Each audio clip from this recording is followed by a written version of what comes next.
Guardian Atul Jaiswal भैया, जो कि सबके दिलों में रहते हैं, सबकी जान है, भैया की तरफ से बहुत बहुत पुरस्कार।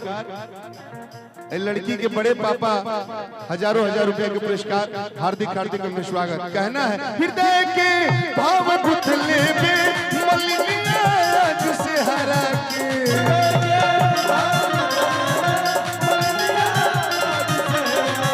हृदय के भाव गुथले में मलिनिया जिसे हरा के, हृदय के भाव गुथले में मलिनिया जिसे हरा के,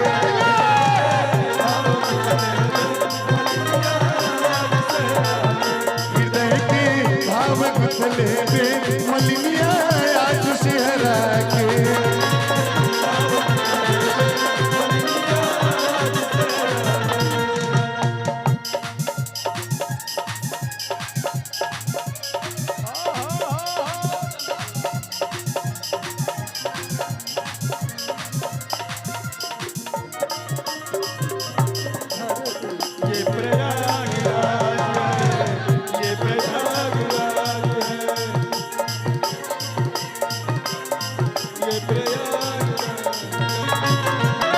भैया की तरफ से 500 रुपया, फिर हमारे काशी हिंदू विश्वविद्यालय के मैनेजर, हमको तो लीडर मान ले मैक्सवेल भैया के मैनेजर साहब की तरफ से पुरस्कार हार्दिक।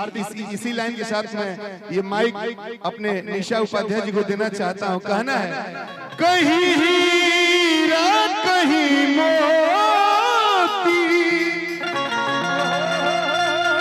कहीं कहीं पत्थर, ये जितने भी आपके पोशाक में जड़े हुए हैं, कहीं हीरा कहीं मोती, कहीं मूंगा कहीं पत्थर, पूरे परिवार की तरफ से हजारों हजार रुपए के पुरस्कार की बारिश। कहना है कहीं हीरा कहीं मोती, कहीं मूंगा कहीं पत्थर,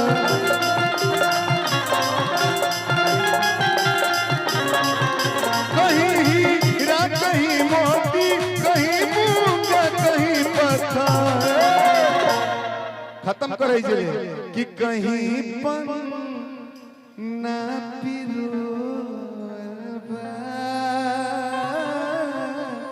त कहीं पन ना पिरोलबा, बाटे मिजाज से हरा के, कहीं पन ना पिरोलबा, बाटे मिजाज से हरा के, कहीं पन ना पिरोलबा, बाटे मिजाज से हरा के, कहीं पन ना पिरोलबा, बाटे मिजाज से हरा, ना पिरोलबा, बाटे मिजाज से हरा के, कहीं पन ना पिरोलबा, बाटे मिजाज से हरा के, कहीं पन ना पिरोलबा, बाटे मिजाज से हरा के। अच्छा लागल हो तो ताली बजा के आशीर्वाद दे दिया सब, बहुत बहुत धन्यवाद।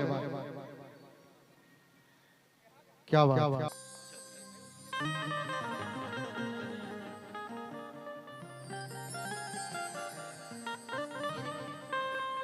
हेलो हेलो हेलो हेलो बढ़ा दिया।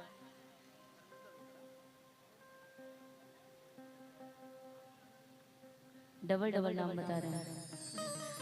हेलो बढ़ा दीजिएगा भैया। हेलो हेलो थोड़ा लेवल बढ़ा दो भाई। अंकित रहता तो सुनाती भी, लेकिन आप मिले पहली बार इसलिए छोड़ दे। थोड़ा सा बस लेवल बढ़ा दीजिएगा, इसका वोकल खोलिएगा। आज गाजीपुर की पावन धरती पे मनोज गुप्ता जी और प्रमोद गुप्ता जी के माध्यम से, जिनके छोटे भाई मनीष गुप्ता जी की शादी में हम सब लोग उपस्थित हैं, तो आप सभी उपस्थित जितने भी गार्जियन हैं, आप सभी को निशा उपाध्याय की तरफ से बार बार हार्दिक अभिनंदन, स्वागत है। साथ ही साथ दुल्हा साहिब को और दुल्हन साहिबा को मेरी तरफ से बहुत सारी शुभकामनाएं कि इनकी जीवन आने वाली हमेशा खुशमय हो, ऐसे हंसते रहें, मुस्कुराते रहें, यही कामना है। साथ ही साथ बहुत बहुत शुभकामनाएं पूरे गुप्ता परिवार को, जो आप सभी ने इतना भव्य कार्यक्रम रखा और आज शादी समारोह में हम लोग उपस्थित हैं। मंच पे मंचासीन हमारे प्रिय मित्र हमारे रोहित प्रधान जी, बहुत टाइम बाद हम लोग मिले हैं आज मंचों पे, तो आपका भी बार बार हार्दिक अभिनंदन, स्वागत। प्यारी म्यूजिशियन टीम हमारा राम भाई, तुमसे हमें नाराजगी है, बताऊंगी कार्यक्रम के बाद। बहुत नाराजगी है, पहले मिले होते तो झगड़ा हो गया होता तक। हाँ बुला सकते, लेकिन आइए, साउंड ऑपरेटर तो अपने ही घर के हैं। अरे अंकित भाई हो गए, ये हो गए, सुशील भाई, लेकिन तुम गा अच्छा रहे थे भाई, गा तुम ही रहे थे ना नीचे से। हम सोचे इसके लिए लगा रहे कि वो लगा रहे, पता ही नहीं चल रहा है।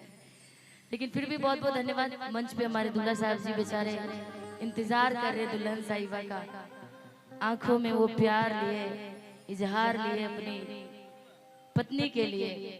कब आएंगी वो, हम लोग भी ऐसे इंतजार कर रहे हैं आपके साथ साथ उनका, कि जल्दी वो आ जाए कि हमारी भी आंखें उनको देख ले ना जी। तो बहुत सारी शुभकामनाएं। आज हमारे बीच दूल्हा जी उपस्थित हैं, तो सीधा सीधा पारंपरिक गीतों में चलते हुए कहना है